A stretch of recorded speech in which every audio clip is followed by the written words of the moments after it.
Bueno, Señor, en el nombre de Jesús te damos muchas gracias por tu presencia. Gracias, Dios, por lo que tú nos hablas, lo que tú has puesto, Señor, en nuestros corazones y que vas a afirmar, Señor, a través de tu palabra, Dios. Ayúdanos, Padre, para la gloria de tu nombre, a practicar lo que tú nos estás hablando, Señor, especialmente en estos últimos tiempos, en el nombre de Jesús. Muy bien. Vamos a ver hoy el tema aprendiendo a descansar. Aprendiendo a descansar. A pesar de todo el poder adquisitivo que se tiene, hoy es más fácil adquirir cosas. ¿Se han fijado? Sin crédito, por supuesto. A pesar de todo el poder adquisitivo que se tiene, parece como si cada vez tuviéramos menos. ¿No es cierto? Menos de dinero, menos cosas. Miren, nosotros nos hemos cambiado ya 800,000 veces de casa. Nosotros decimos, el pensamiento general es que no tengo muchas cosas, ¿sí? Aunque seamos solteros y aunque tengamos pocas cosas, decimos, no tengo muchas cosas. Pero a la hora de cambiarnos de casa, salen un mugrero y medio que nosotros decimos, ¿y ahora dónde lo...? Y la cosa es que no nos queremos deshacer de ellos, ¿sí? Ahora, a veces el pensar que nosotros tenemos menos, eso crea en nosotros un sentido de vacío, de frustración, que nos deja un sabor amargo, como si Dios no estuviera dispuesto a contestar las peticiones de nuestro corazón. El día de hoy nosotros tenemos peticiones delante de Dios, y son peticiones chicas, medianas y grandes, a corto, largo corto, mediano y largo plazo, sin contar las exigencias prioritarias, sin contar esas. Entonces, a veces nosotros pensamos como si Dios no estuviera a cargo o no estuviera dispuesto a responder, a contestar esa petición de nuestro corazón. Ahora, yo creo que el estudio de hoy va a sonar así como predicación, ¿no? Va a sonar como predicación porque cuando estaba viendo esto, yo creo que Dios quiere corregir mucho de nuestro rumbo en algunos aspectos. Hebreos capítulo 3, verso 7. Continuamos en este estudio de Hebreos. Hebreos 3, 7 dice, por lo cual, como dice el Espíritu Santo, si oyereis, esa es una condición, si oyereis hoy su voz, no endurezcáis vuestros corazones como en la provocación en el día de la tentación en el desierto. Y uno se puede pensar, uno se pone a pensar, ¿qué día? Porque fueron muchos días los que lo tentaron a Dios. Dice, donde me tentaron vuestros padres, me probaron y vieron mis obras 40 años. Ahora, ¿cuántas veces se quejó el pueblo de Israel? Que está allí en la Biblia, unas cuantas. Aparte, las no escritas, ¿no? Entonces, si hemos de ser honestos, después de leer estos versículos, aunque muchas veces hemos escuchado a Dios, también hemos endurecido nuestro corazón, omitiendo sus órdenes. Yo quiero que notes eso, dice versículo 7, regrésate tantito porque eso no los puse. Por lo cual, como dice el Espíritu Santo, si oyereis hoy su voz, no es que todo mundo oiga la voz de Dios, pero si la oímos. Ahora, ¿cómo la oímos? Voy a hacer una pregunta. No todos escuchamos la voz de Dios de la misma manera, ¿sí? ¿Cómo escuchas tú la voz de Dios? ¿Alguien quiere comentarlo? Como si fuera un pensamiento. Ajá. Insistente. Y dentro de mí, algo que yo no podría crear. Ajá. algo que no pudiéramos crear. Es un pensamiento insistente en nuestro pensamiento, ¿sí? Un pensamiento que no se puede creer. ¿Cómo escuchas la voz de Dios? También así me ha pasado precisamente las experiencias más grandes que he tenido vienen en mi mente, bien fuertemente, cosas que yo ni siquiera yo podría imaginarme que yo las pensaría. Sí. Y con insistencia. Entonces ahí es cuando ya digo, bueno, Dios Okay. está diciendo algo, o en sueños también. Sí, o en sueños, o en sueños.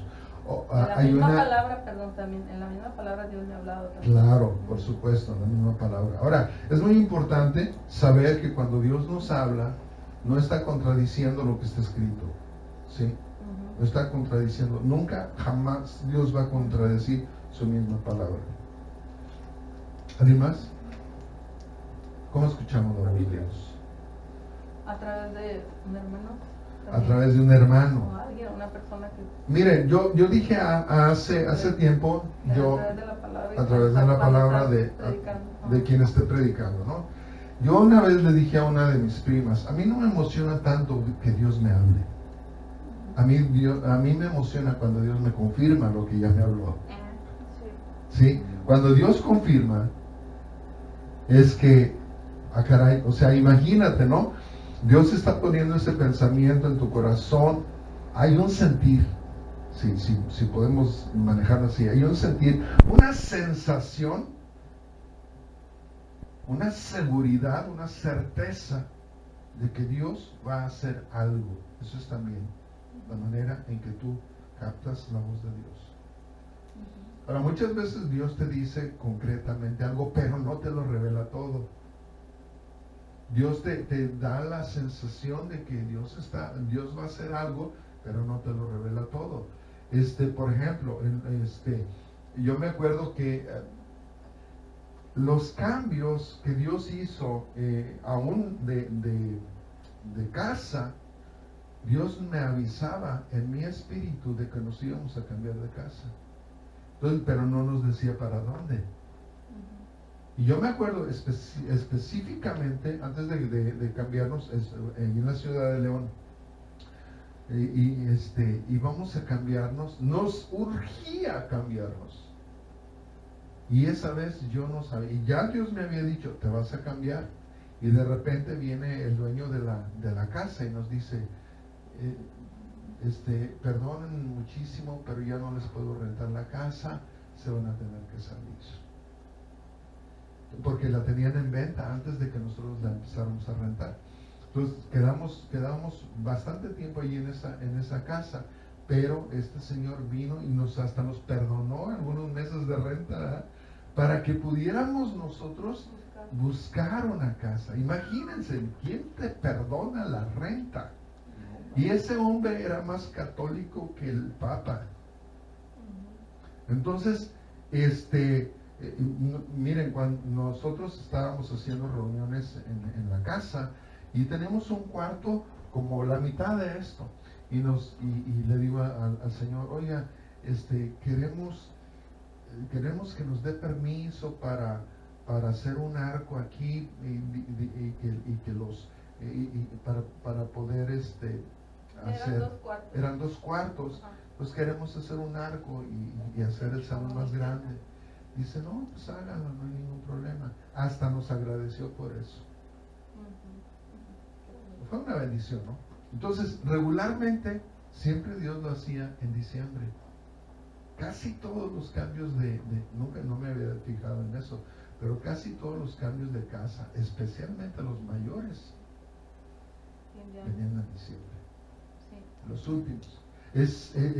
Pero en esa ocasión, Dios nos había dicho, ya, sí, pero no había casa por ninguna parte.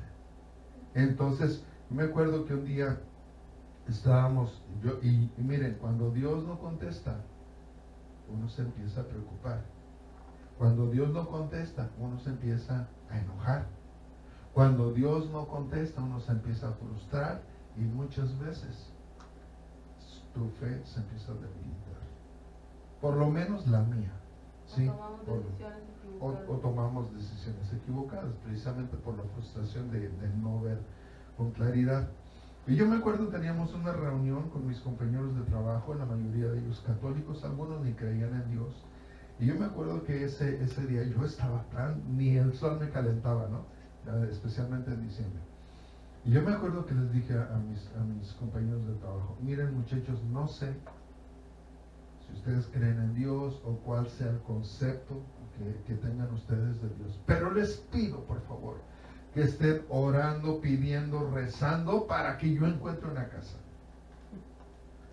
Y yo me acuerdo que una señora súper católica y que no tenía muy buena relación conmigo por ser pastor.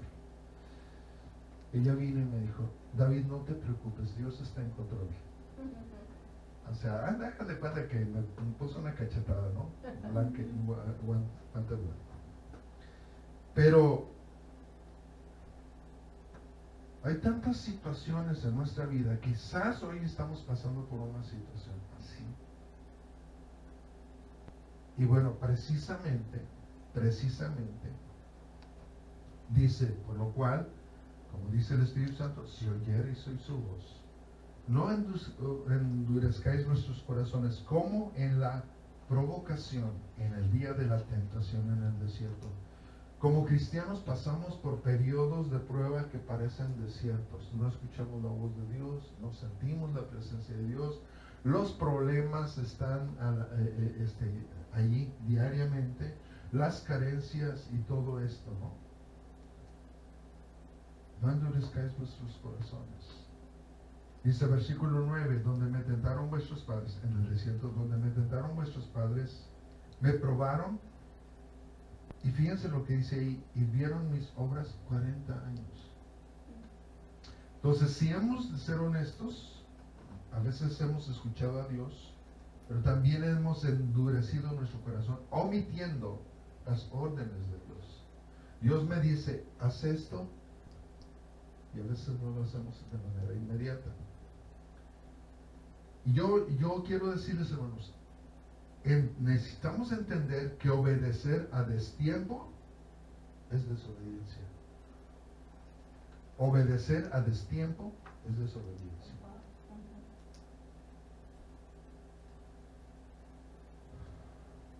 ¿Cuántas veces nosotros hemos obedecido a destiempo y no obtenemos los mismos frutos precisamente porque hicimos las cosas a destiempo, aún en nuestro trabajo?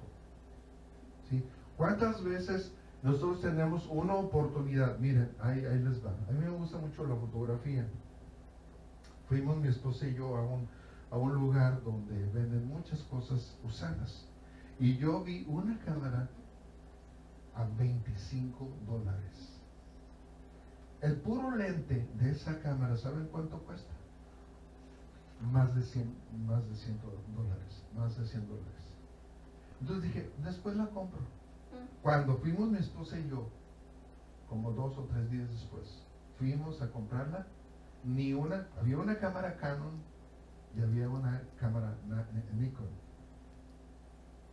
Y ninguna de las dos estaba. ¿Saben por qué? Y debo de confesarles, en mi espíritu yo sentía la necesidad de ir y comprarlas inmediatamente. Pero dije, no, después. Ese después se volvió en nada. Entonces, cuando Dios te abra una oportunidad, yo espero que realmente tomemos la actitud de, sale, yo lo voy a hacer. Yo traía dinero ese día, hermanos. O sea, es lo peor. Traer dinero, poderla comprar, o sea, el asunto es que, mira, siempre vas a batallar con tu mente. ¿Será de Dios? Y si no sirve, mira, si no sirve, por lo menos yo le hubiera quitado ¿cómo se llama? El lente y lo hubiera vendido. Por lo menos. Aprendan de mi desobediencia para que sean obedientes. Entonces, ¿cuántas veces endurecemos nuestro corazón omitiendo las órdenes? Obedecer a destiempo es desobediencia. Chequen con los niños. cuando nosotros les decimos a los niños, hey, apréndanse a comer. Y ahora, el asunto, bueno, no me voy a meter en eso. Aunque decimos que Dios es rey, apenas estamos aprendiendo a confiar en su soberanía. Dios es rey, lo cantamos. Cantamos acerca de la soberanía de Dios, pero muy pocas veces nosotros la aceptamos y la obedecemos. Ahora, tentar a Dios significa que nos confiamos. Dios es tan paciente que pensamos que que podemos estar haciendo las cosas a nuestra manera o a nuestro tiempo. ¿Sí? Hacer las cosas a nuestra manera, no estoy hablando de nuestra capacidad, porque a veces somos muy capaces, pero lo hacemos a nuestra manera. ¿Saben? En León yo aprendí un dicho. Dice, cuando llegas con una persona y le dices, ¿cómo estás? Pues aquí, trabajando, dizque trabajando. Porque ellos dizque me pagan y yo dizque trabajo.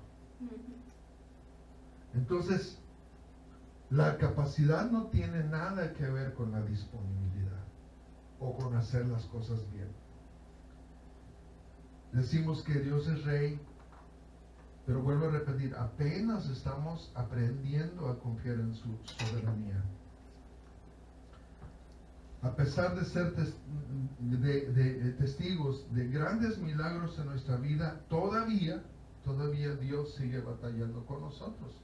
Dice ahí en este versículo que dice, me tentaron vuestros padres y me probaron y vieron mis obras 40 años. Ahora, versículo 10 dice, a causa de lo cual me disgusté contra esa generación. Y dije, siempre andan vagando en su corazón y no han conocido mis caminos. Ahora, el asunto es que nosotros decimos, miren, en una iglesia, nosotros preguntamos, ¿cuántos de ustedes conocen a Dios? Y la mayoría de gente levanta sus manos. Conocemos a Dios.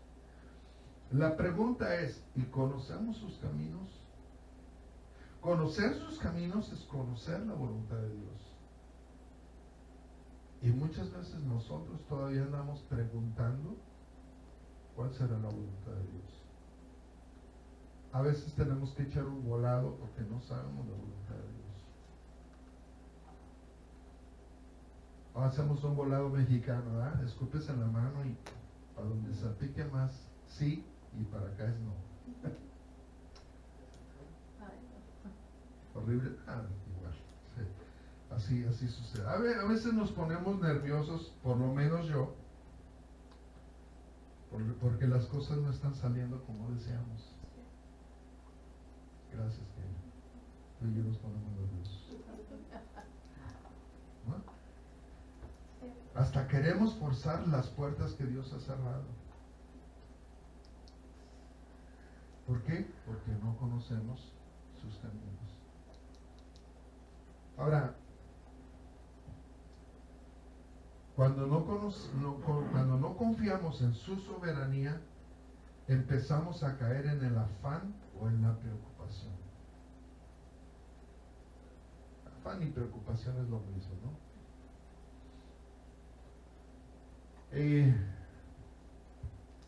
Yo no podría decir, hermano, ¿cuál es la voluntad de Dios? ¿Cómo conocer la voluntad de Dios?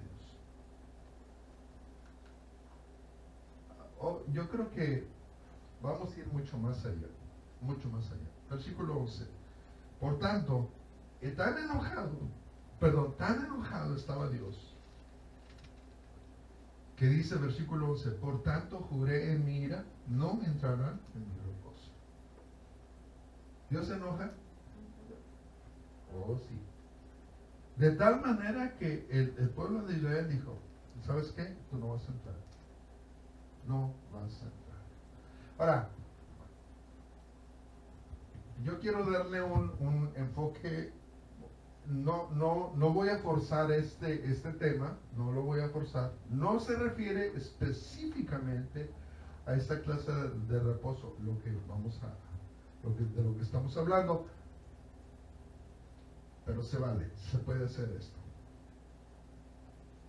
Mire, vamos a ver que no es la enfermedad, ni las carencias, o las necesidades, o los problemas los que nos quitan el reposo. No es eso. Estoy bien preocupado, no tengo trabajo. No ese es el problema. Hermano, es que no tengo dinero. No ese es el problema. No, hermano, es que tú no me entiendes. O sea, hay cosas que tengo que hacer y no puedo hacer. No ese es el problema. ¿Saben cuál es el problema? ¿Cuál es la raíz de la preocupación? Versículo 12. Mirad, hermanos, que no haya en ninguno de vosotros corazón malo de que para apartarse del Dios vivo.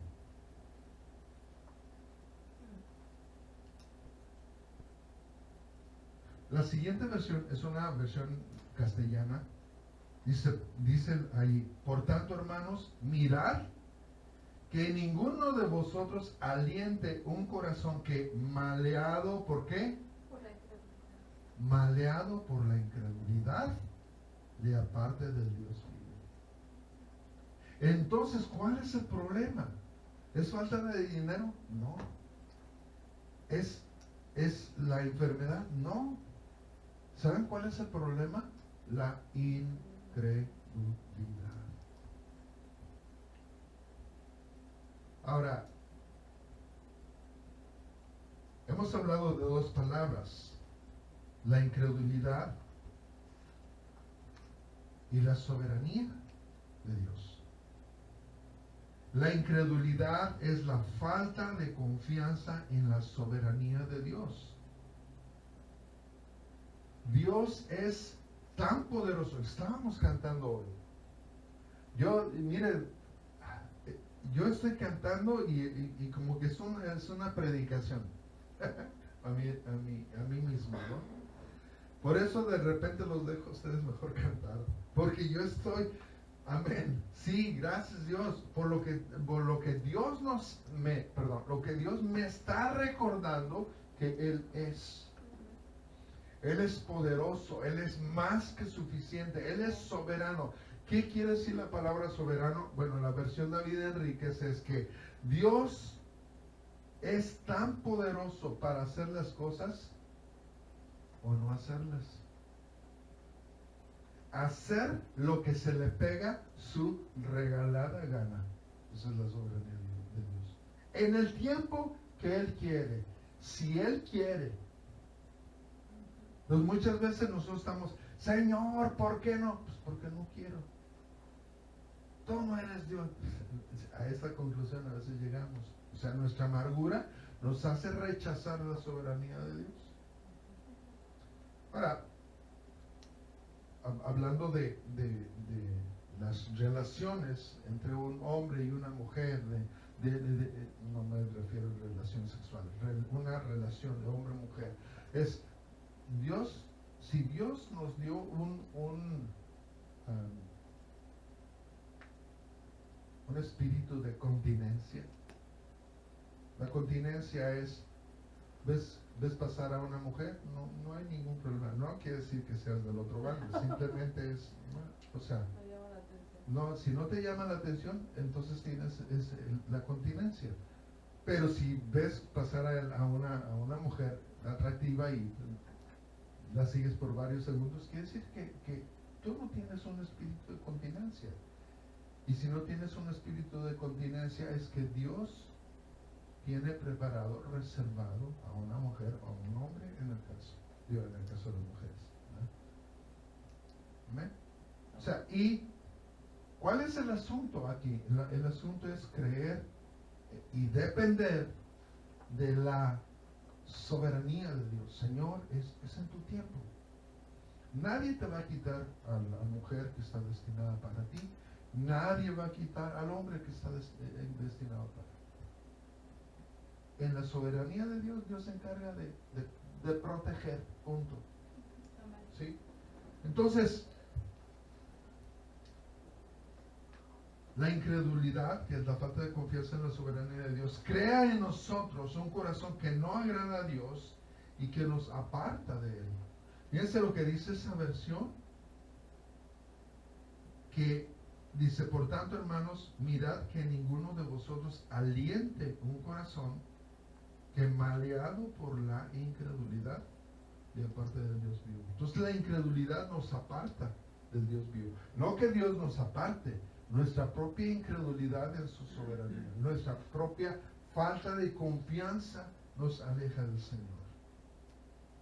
Hebreos 3:13 nos dice: los unos a los otros cada día, entre tanto que se dice hoy, para que ninguno de vosotros se endurezca por el engaño del pecado. O sea, nosotros tenemos que animarnos y, hey, échale ganas, échale, no te preocupes, Dios es fiel, Dios, miren, en estos cambios de gobiernos muy raros y muy disparejos a veces, Dios tiene control de todo. Dios tiene control de todo. A veces nosotros nos ponemos muy nerviosos. Miren, hoy nos pusimos nerviosos. Mañana les tocará a otros ponerse nerviosos, pero nosotros ya no. Ahora, este versículo nos indica que la incredulidad es un pecado que puede endurecer nuestro corazón a causa del engaño de no confiar en Dios. Por eso necesitamos, échale ganas, busca al Señor, busca al Señor. Ahora, versículo 14 dice: porque somos hechos participantes de Cristo. Esa palabra está pesadísima, Dice: somos hechos, no fuimos, somos hechos participantes de Cristo, con tal de que retengamos firme hasta el fin nuestra confianza del principio. Otra vez, estamos hablando de confiar en Dios. Ahora, por alguna razón, en alguna parte de nuestro pensamiento de víctimas, ¿cuántas víctimas hay aquí? Señor, ya me quiero ir. Sí. En alguna parte de nuestro pensamiento de víctimas, de nuestro pensamiento religioso y a veces en nuestro pensamiento de comodidad, deducimos que Jesús nunca pasó por problemas. Y que como era hijo de Dios, todo caminaba sobre ruedas. ¿Sí? O sea, Él era hijo de Dios. Sin embargo, no es lo que la Biblia dice. Filipenses capítulo 2, versículos 6 y 7 dice: el cual, refiriéndose a Jesús, el cual, siendo en forma de Dios, no estimó el ser igual a Dios como cosa a que aferrarse. En otras palabras, Él no demandó: yo soy hijo de Dios y se tienen que adaptar a mí. No. Dice el versículo 7: sino que se despojó a sí mismo, tomando forma de siervo, hecho semejante ¿a quién? A los hombres. Entonces Jesús no fingió ser Dios. Él se despojó. ¿Sí? Entonces, aunque Pablo en estos versículos no indica sus tribulaciones, el escritor de Hebreos, como lo vimos la semana pasada, él generaliza las tribulaciones de Jesús. Dice capítulo 2, versículo 18 de Hebreos: pues en cuanto a él mismo, Jesús, él mismo padeció siendo ¿qué? Tentado. Es poderoso para socorrer a los que son tentados. Él fue tentado y es poderoso para socorrer a los que son tentados. ¿Tentados en qué? En todo. En todo. ¿Cuál es tu peor tentación? Jesús pasó por ahí. ¿Cuál es tu tentación? ¿Cuál es la cosa que realmente te está ahorita ofuscando? ¿Cuál es el problema que te trae así todo loco o loca? La comida. Ahorita vamos a comer. El azúcar. Azúcar. Entonces, es cualquier cosa. Miren, mire, vamos a ponerlo de una manera hasta ridícula. Camarones. No, vamos más allá. Para una persona que quiere entrar en dieta, ¿cómo le pudiéramos decir a Jesús, ay Jesús, es que tú nunca supiste? ¿No? 40 días. No fue de dieta, fue de ayuno. Y está pesado. ¿Qué tentación fue por la que Jesús nunca pasó? Si hay una tentación por la cual Jesús nunca pasó, entonces este versículo es una mentira. Todo. Incluyendo las miradas furtivas. Una mirada furtiva es cuando de repente, ay Señor, no quería verla, pero la viste. Incluyendo eso. La tentación de volver a mirar. ¿Me explico? Entonces el asunto es, vuelvo a repetir, si Jesús no pasó por ahí, entonces ese versículo es mentira. Y todos aquellos que dicen que Jesús fue tentado en todo, todavía no llegamos a ese versículo. Estamos en el... Vamos al 3:14 de Hebreos. Porque somos hechos participantes de Cristo con tal que retengamos firme hasta el fin nuestra confianza del principio. Entonces, como somos participantes de su naturaleza divina, eso lo dice en 2 de Pedro 1:14, no lo puse allí, 1:4, perdón. Somos participantes de su naturaleza divina. Es lógico que mantengamos nuestra dependencia en la soberanía de Dios de la misma manera que Cristo retuvo su confianza. No sé si me expliqué. De la misma manera que Cristo confió, nosotros debemos de confiar en Dios.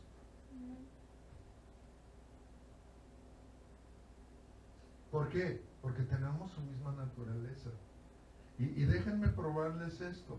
Muchas veces estamos a punto de renunciar quizás hasta el cristianismo y de repente viene el Espíritu Santo y nos dice, pone en nosotros el desear orar, el desear leer la Biblia, el desear buscar a Dios.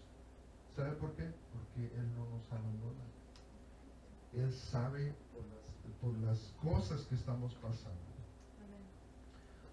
3:15 dice, entre tanto que se dice, si oyereis hoy su voz, no endurezcáis vuestros corazones como en la provocación. ¿Quiénes fueron los que habiendo oído le provocaron? Los que, ¿qué? Habiendo oído. O sea, ¿sabes qué? Dios no se va a preocupar por los que nunca oyeron. Él se está preocupando por los que sí oyeron. Y aún así no obedecieron. ¿Quiénes fueron los que, habiendo oído, le provocaron? No sé si la mamá de ustedes les dijo una frase así, pues ¿qué crees que soy tu burla? Mi mamá me lo dijo. Pues ¿qué crees que soy tu burla? ¿Qué es? La estamos provocando.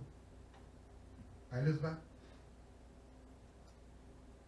Nos llamaron a comer y nosotros seguimos jugando. Digo, en aquel entonces.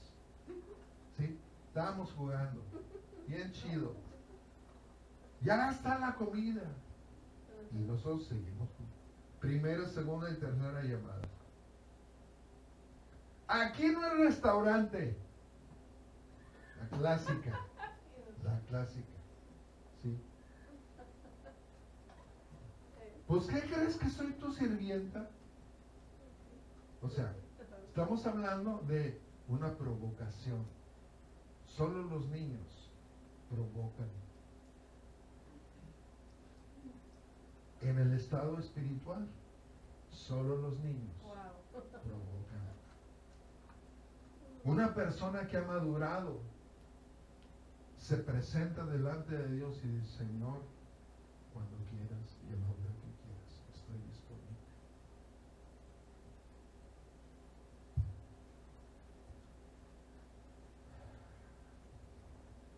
¿Quiénes fueron los que habiendo oído le provocaron? ¿No fueron todos los que salieron de Egipto por mano de Moisés? ¿Y con quiénes estuvo él disgustado 40 años? ¿Sabes qué? ¿A cuánto les duele el silencio? Depende de quién, ¿verdad? También, depende de quién. Pero imagínate que la persona a la que más amas se enoje contigo.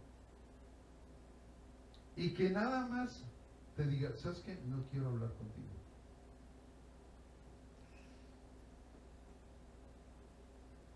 Oye, ¿ya está la comida? ¿Qué vas a hacer hoy?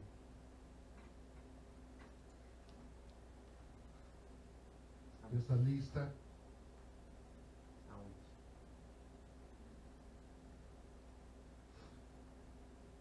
¿Saben por qué? Porque el silencio a veces es más doloroso que cualquier ofensa. Hace muchos años estábamos un grupo de pastores. ¿Cómo reaccionábamos cuando nos enojábamos con la esposa? Estábamos confesando uno al otro. Semanas antes, yo le había dicho a uno de mis amigos, ¿sabes qué? A mí se me hace que este cuate, él tenía una bicicleta, ese pastor tenía una bicicleta, y mi amigo y yo estábamos tijereándolo al otro. No, estábamos psicoanalizándolo. ¿Sí? Se ve menos feo. Entonces yo le dije, ¿sabes qué? A mí se me hace que este cuate, cada vez que se enoja con su doña, agarra la bicicleta y se larga. Conste, no lo estábamos tijereando, estábamos psicoanalizando. Entonces, él, el de la bicicleta, un día, que no era propiamente mi amigo, nos tolerábamos el uno al otro. Y mi amigo, estábamos en la ciudad de Morelia, y dijo, oigan, les quiero hacer una pregunta. Ustedes cuando se enojan con su esposa, ¿cómo le hacen? Y mi amigo dice, no, dice, a veces duramos hasta una semana sin hablarnos. Y yo así como que, Santa María, que chucha, ¿no? Está pesado, o sea, no hablarse está grueso. ¿Y tú? Pues yo le dije lo mío, ¿no? En aquel entonces, cuando Gloria y yo nos enojábamos, que casi nunca nos enojábamos, yo me daba media vuelta. Estábamos, por lo regular, cuando estábamos acostados, y yo me daba media vuelta y yo no quería hablar. O sea, ¿sabes qué? Yo cerraba mi switch. Mi esposa pudiera haberme dicho, ¿por qué no me estás hablando? Pero al otro día las cosas estaban tranquilas. Y aquel se iba a ir. Y mi amigo dice, no, espérate, ahora tú. Y dice, la verdad es que yo agarro mi bicicleta y me voy. Y mi amigo cometió la imprudencia de decir, pues sí, ya aquí el psicólogo David Enríquez te había analizado. Nunca más me volvió a hablar ese pastor, nunca más. ¿Por qué? Porque lo descubrí. Eso es fácil, eso es fácil. Pero el silencio de Dios, cuando Dios está enojado contigo, cuando no te habla, cuando horas y horas y horas y Él, ¿saben qué? Eso es algo decisivo. La página que divide el Nuevo Testamento, el Antiguo Testamento con el Nuevo Testamento, esa página, o esa hoja, perdón, es un periodo de solamente 700 años. ¿Cuánto? 700 años. 700 años. que Dios no habló Wow. con el pueblo de Dios. Generación. 700 años. Ahora, la situación es que el hombre por sí mismo no busca a Dios. Dios en su misericordia y en su gracia, Dios sigue buscando al hombre. Amén. Ahora, ¿en cuál estamos? 16. Y apenas en el 16. ¿Y con quiénes estuvo él? Versículo 17. ¿Y con quiénes estuvo él disgustado 40 años? Fíjense, 40 años.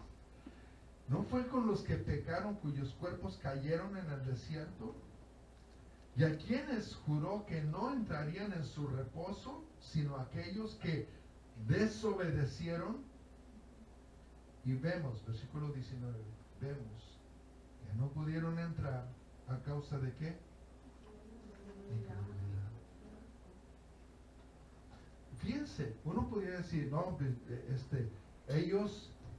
ellos tentaron a Dios, no puede ser el problema, es que no creyeron. Es que fueron idólatras, ¿no? O sea, sí era parte del problema, pero no creyeron. No le creyeron a Dios. Entonces, Egipto pasó por un juicio donde no todos murieron.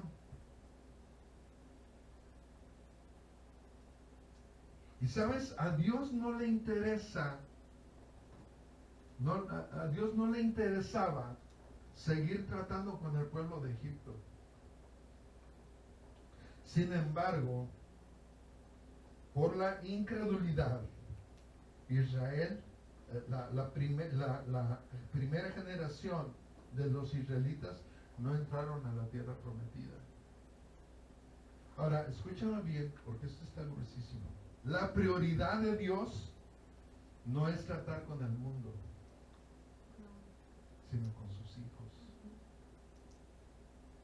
Por eso, todavía está la invitación para cada uno de sus hijos a no endurecer nuestros corazones, a responder a destiempo al llamado de seguir dependiendo de Él. Sí. ¿Puedes repetir esa frase?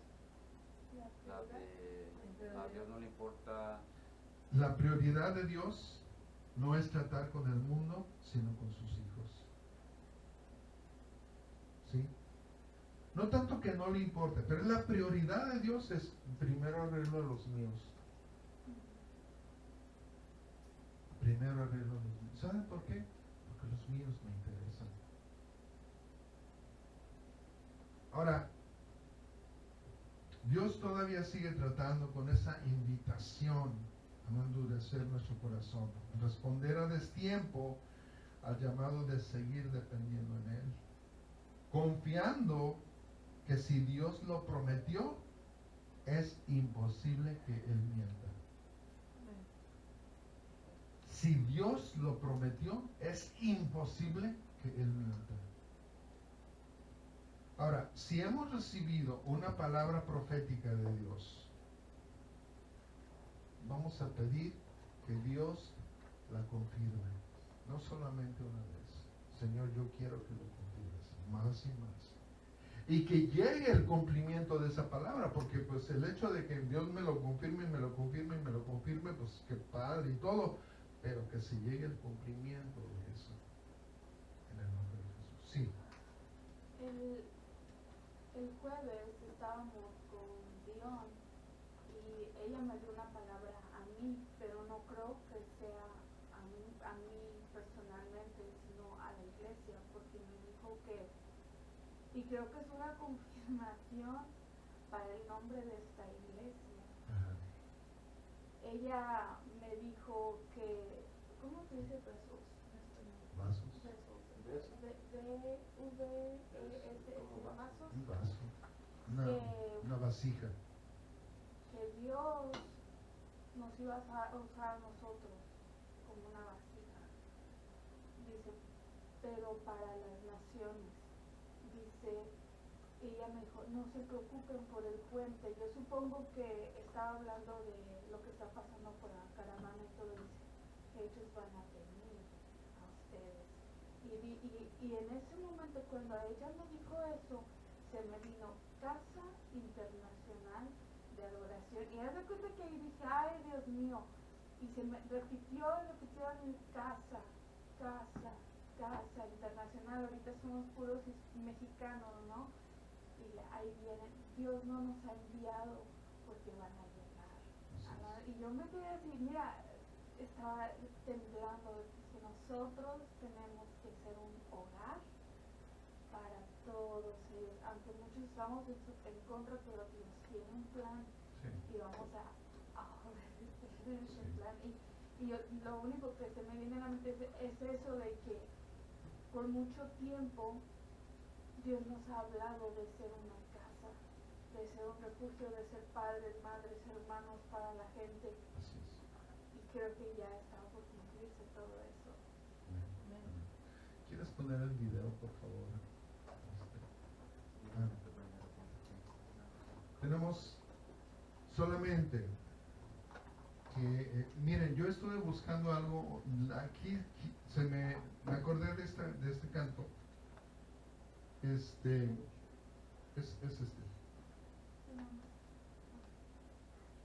Me acordé de este canto, lástima que no está en español.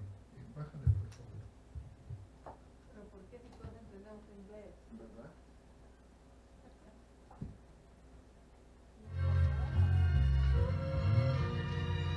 The joy I can't explain fills my soul since the day I made Jesus my King. His blessed Holy Spirit is leading my way. He's teaching and I'm learning to lead. Learning to lead. Learning to lead. I'm learning to lead on Jesus. I need more power than I ever dreamed. I'm learning to lean on Jesus.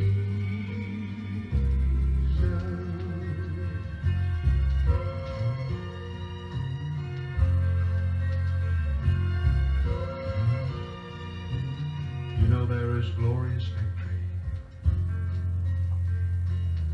each day now for me. I found His peace, and it's so serene. He helps me with each task. If only I'll just ask. Every day now I'm learning to lead. Learning to lead. Learning to lead. You know, I'm just learning to lead on my Jesus. I need more power than I'd ever dreamed. I'm learning to lean on Jesus.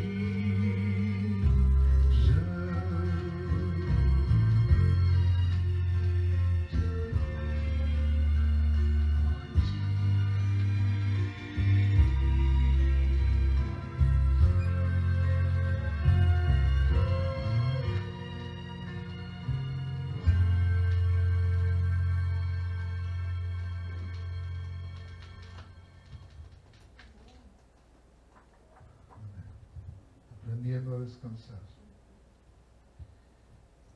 Señor, ayúdanos, Padre, por favor, a confiar en tu soberanía. Conoces, Dios, cada preocupación que hay en nuestro corazón.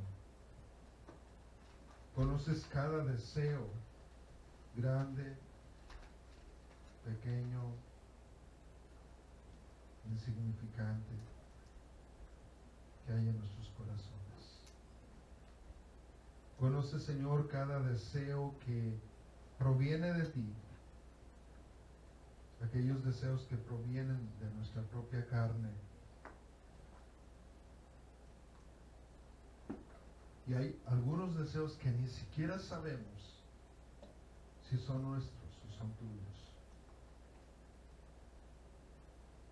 Pero Señor, en esta mañana queremos decirte, Dios, ayúdanos a descansar en ti.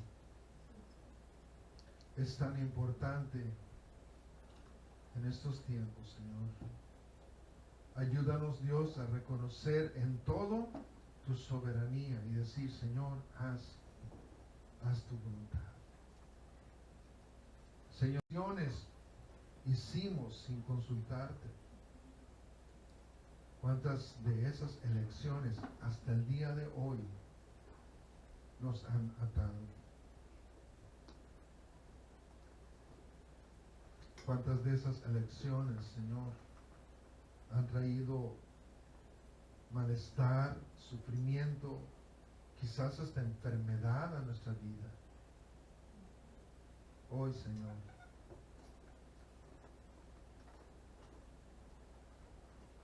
te pedimos perdón por hacer las cosas a destiempo, por hacer cosas antes o por hacer cosas después y no obedecerte en el tiempo tuyo. Padre, yo me atrevo a decir que si hemos hecho tu voluntad a tiempo, ha sido solamente por tu pura misericordia, Señor, y porque nos has obligado a hacerla. Señor, mi vida está en tus manos. Y yo te pido, Dios, que como iglesia, cuando tú abras la puerta, Señor, yo te pido que tú nos obligues a entrar o nos obligues a salir, pero no nos dejes ahí en la puerta, Señor. Que cuando los tiempos, Señor, en esos tiempos donde hay puertas abiertas y que nosotros no los reconocemos, Padre, tú nos empujes o nos jales a hacer tu voluntad. En el nombre de Jesús. Dios, muchas gracias. Recibe, Señor, la gloria y la honra.